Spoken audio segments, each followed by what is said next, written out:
the objections that atheists often make against the Kalam cosmological argument is that even if it works to prove that the universe has a cause, which it doesn't, it still doesn't prove that this cause has to be God. You still have to explain why that cause has to be a conscious entity. William Lane Craig believes that this cause must be God because the cause of the universe must be personal, that is, it must be a person, or more specifically, it must be a mind. But there are a number of problems with this. A cause of the universe must plausibly be a personal being. You remember that I said that there are only two kinds of things that we're aware of that can fit the bill of being an immaterial, timeless, changeless reality. And that is either an abstract object, like a mathematical entity, like a number or a set. Numbers are not material, physical things. They, if they exist, are immaterial realities. They don't exist in space. The number 7 isn't hiding under a table here in the room or anyplace else in the universe. And they're timeless as well. It's not as though the number 7 endures through time. So abstract objects, mathematical entities, can be immaterial, changeless, spaceless, timeless objects. The other candidate would be a mind, that is to say, an unembodied consciousness or self. The mind is not a material entity, and it needn't be constantly changing as long as its thoughts are changeless and focused on a single intuition of reality. Aristotle gave a similar description of God. He said that because God must be changeless, then God must consist of a thought thinking itself. But by thinking, he didn't mean what we usually think of as thinking, which is one thought leading to another thought, but rather this thought thinking itself must be some kind of static, unchanging awareness. What's always bothered me about this concept of God is that it seems so at odds with what we usually think of as consciousness. How can a mind be said to be conscious at all if all it is just one static thought? It's not doing any perceiving, any contemplating, or any considering, or any other kind of mental act that requires it to change from one thought to another. And I don't know how that could possibly count as consciousness. But there's another problem with this issue of the changelessness of God. The problem is, if we have a transcendent, timeless cause that is there, why isn't the effect also permanent as well? Why did the effect only begin a finite time ago if the cause is eternal? How can you have an eternal cause but an effect that only has a beginning a finite time ago?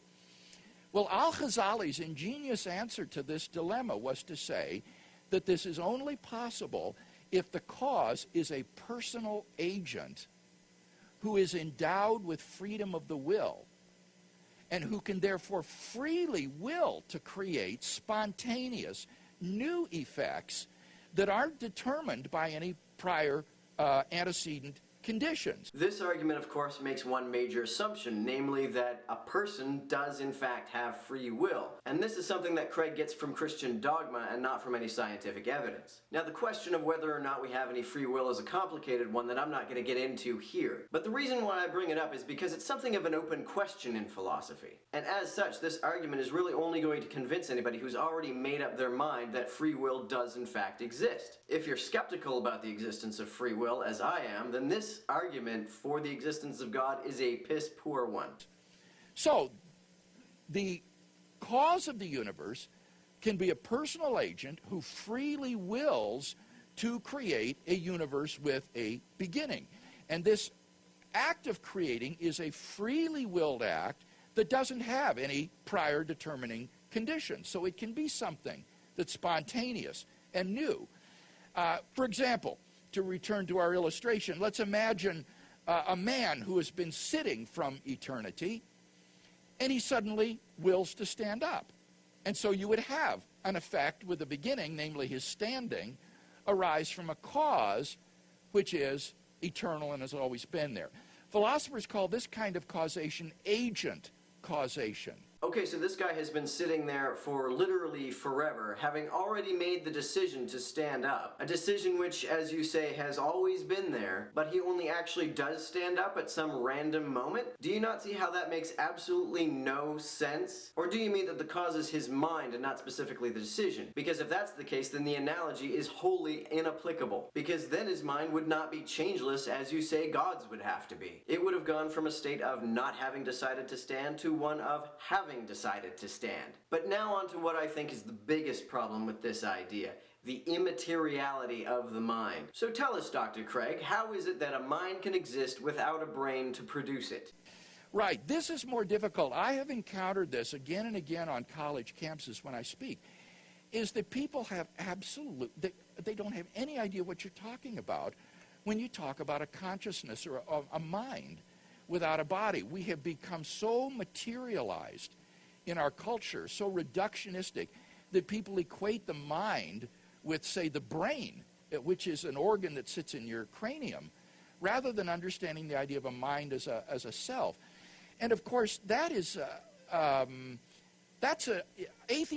theism can't even get off the ground if you can't conceive of a person without a body, because that is what God is. So I think we would have to say something about ourselves as immaterial selves who happen to be connected with a body, but point out that on reductive materialism there are a number of problems.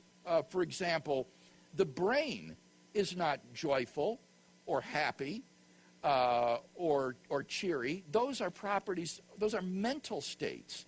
Saying that the mind must be independent from the brain because the mind can be happy and the brain cannot is like saying that a football game can exist independent of the field, the players, or the equipment. Because a football field can't go into overtime, the game does. You can't cancel football players or the ball if weather's not permitting, only the game can be canceled. Those are states of the game, not of the players or the field. So clearly it must therefore be possible for a football game to occur without players, a field, or any equipment, right? What's wrong with this idea is that theists think of the mind as a thing, as an entity which resides in the brain. It's not. The mind is a series of events. It is perceptions, apprehensions, considerations, calculations, all of which occur within the brain, and which occur among the components of the brain. To say that the mind is joyful is not to say that it has the property of joyfulness. The mind is joyful because the brain is going through the electrochemical processes that we call joy. And would not characterize a physical organ. Those are mental properties that could only characterize an immaterial self. You could also point out that the phenomenon of intentionality, which is the idea of having thoughts about something. I think about lunch, or I think about my house or my pet. Physical objects don't have intentionality. They don't have aboutness. These are, again, properties of mental states, which can't be reduced to the brain. It's true that physical objects cannot have this kind of representational content, but processes can. When we think about something, our brain is simply reproducing the neurological processes that are produced when we actually experience these things. When we think about an apple, for instance, our brains are simply recapitulating the electrochemical signals it receives when we see its redness or taste its flavor. And finally, freedom of the will is also something that we experience deeply ourselves, and yet that is not something that would characterize a physical entity that is simply the product of antecedent determining causes. To have freedom of the will, you need an immaterial self that has the ability to influence brain states. Otherwise, if the causation is all one way, if it's just from brain to mind, then everything you think is determined. But if you think you can actually cause things to happen in your body, like willing to lift your arm, or willing to write with this marker, or willing to take a step, then you've got causation that goes from the mind to the brain. It's a two-way street. It's not just brain to mind. You've got mind to brain causation. To say that the mind causes the brain or the body to do anything is like saying the movement of a shadow causes the tree which is producing that shadow to move. The brain and the calculations that occur within it are what causes your body to move. Our subjective experiences of decision making are just shadows of that neurological activity. And that implies this non-reductive view of the self. It implies that you're an immaterial entity that is conjoined or correlated with a physical body and a brain. And how exactly is that possible? Can you explain to me how something that is completely immaterial can cause change in something that is material? How can that happen? How does that work exactly? Because to me it sounds like absolute fucking nonsense. If an abstract concept like a number can't cause any physical change in a material thing, then how is it that any other non-material entity can cause material changes? This is called special pleading. But not reducible to it. And therefore, I think in our deepest introspective knowledge of ourselves, we already have acquaintance with the idea of an immaterial self.